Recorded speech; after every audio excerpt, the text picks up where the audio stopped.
여러분 안녕하십니까?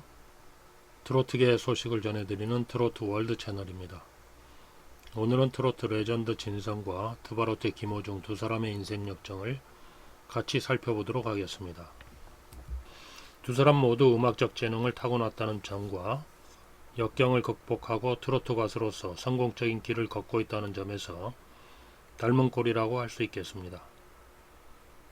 두 사람 모두 어린 나이에 부모가 갈라서는 아픔을 겪었고 이로 인해 순탄하지 못한 인생을 시작했습니다.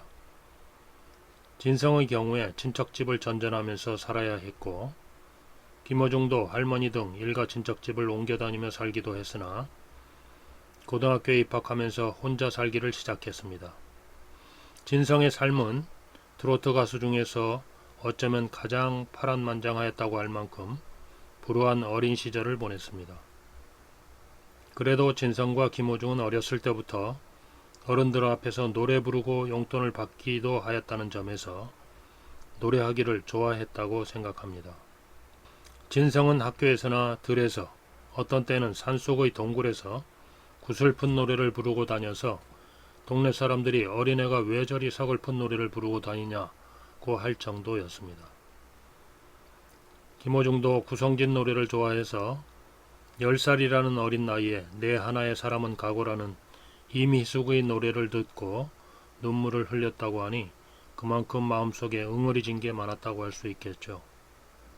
진성은 12살이라는 어린 나이에 고향인 전북 부안을 떠나 먹고 살기 위해 유랑극단을 따라다니며 노래를 부르기도 했고 서울로 올라와서는 중국집 배달원 등을 하며 어렵게 살았는데 19살이 돼서야 밤무대에서 노래를 부르기 시작했다고 합니다. 김호중은 성악 공부를 하기 위해 경북 예고에 입학했으나 돈이 없어 위험한 탱크 속에서 청소를 하는 등 갖가지 알바를 하였습니다. 사실 두 분이 어린 시절 고생했던 것을 생각하면 절로 눈물이 솟기도 합니다.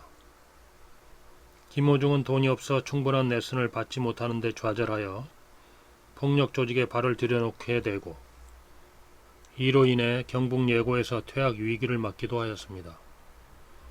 그러나 하늘의 도움으로 그 영원한 은사이신 서수영 선생님을 만나 김천 예고로 전학하면서 선생님의 정성어린 지도로 성악 실력이 일취월장하였습니다. 전국의 유명 성악 콩쿠르를 휩쓸고 방송에 출연하여 고딩 파바로티라는 찬사를 듣고 대한민국 인재상을 받기도 하였으며 한양대학교 입학, 독일 유학 등 성악가로서 탄탄대로를 걷는 듯 하였습니다. 그러나 김호중은 독일에서의 성악 공부를 마치고 귀국한 후 6, 7년간 성악가로 활동하면서 어려운 시기를 보내야 했습니다. 진성의 경우에는 장기간 무명가수로서의 생활을 하였는데 1997년 님의 등불이라는 노래를 처음 발표한 후 37살의 나이에 늦깎이 가수로 데뷔하였습니다. 그 후에도 내가 바보야 라는 노래를 내놓았으나 본격적으로 인기를 끌게 된 것은 2007년 태클을 걸지마 라는 신곡을 발표하고 나서부터입니다. 그가 아버지 묘소를 성묘하고 돌아오는 길에 영감을 얻어 직접 작사, 작곡했던 노래인지라 아버지가 선물해 주신 노래라고 말하기도 하였습니다. 이어 2008년에는 안동역에서라는 신곡을 발표하였는데 2014년이 되어서 이 노래가 빅히트를 치는 소위 역주행을 하였습니다.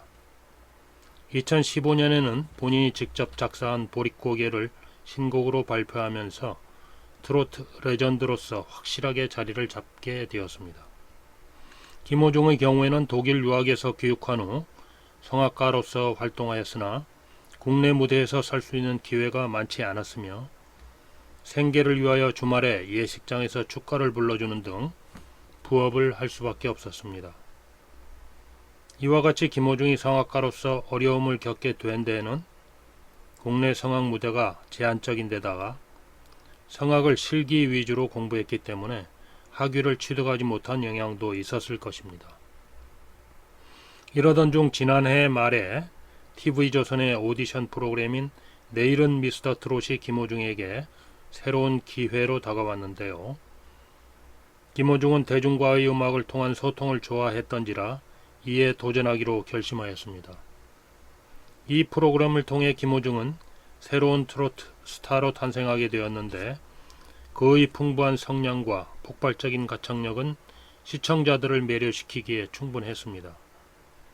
사실 김호중은 어렸을 때도 대중가요를 좋아했고 10년 전 진시몬이 김호중을 위해 너나나나라는 곡을 만들었는데 성악 공부를 하던 시기라 이를 부르지 못했고 최근에 이 노래를 리메이크하여 부르며 자신의 제2의 인생곡이라고 말하기도 했습니다. 이와 같이 진성과 김호중은 모두 어린 시절 불우한 가정 환경 속에서 자랐고 장기간 어려운 시기를 견뎌내고 나서 비로소 트로트 가수로 성공할 수 있었다는 점에서 닮은 꼴이라고 아니할 수 없습니다. 더구나 김호중이 내일은 미스터 트롯 예선에서 진성의 태클을 걸지 마라를 불렀는데 이 노래를 듣고 심사위원 중 한 명이었던 진성이 김호중에게 용돈을 주기도 했고 약간의 편곡을 거쳐서 김호중이 이 노래를 부를 수 있도록 해줬죠. 그만큼 진성이 김호중을 아끼고 좋아하는 이유는 자신과 같이 어려운 시련을 겪은 데다 성격도 솔직 담백하니 비슷한 데가 많아서일 것입니다. 8월 14일부터 8월 16일까지 KBS 아레나에서 개최된 트바로티 김호중의 팬미팅 우리가 처음으로에 진성이 특별 게스트로 출연하여 김호중과 듀엣으로 태클을 걸지 마를 불러 둘만의 끈끈한 케미를 과시하기도 했습니다. 끝으로 두 분이 어려운 시기를 이겨내고 트로트 가수로서 성공한 데 대해 뜨거운 박수를 보내며 앞으로 건강하게 오래도록 좋은 노래 많이 들려주시기 바라겠습니다. 끝까지 시청해 주셔서 감사합니다. 공감하신다면 좋아요와 구독 꼭 눌러주세요.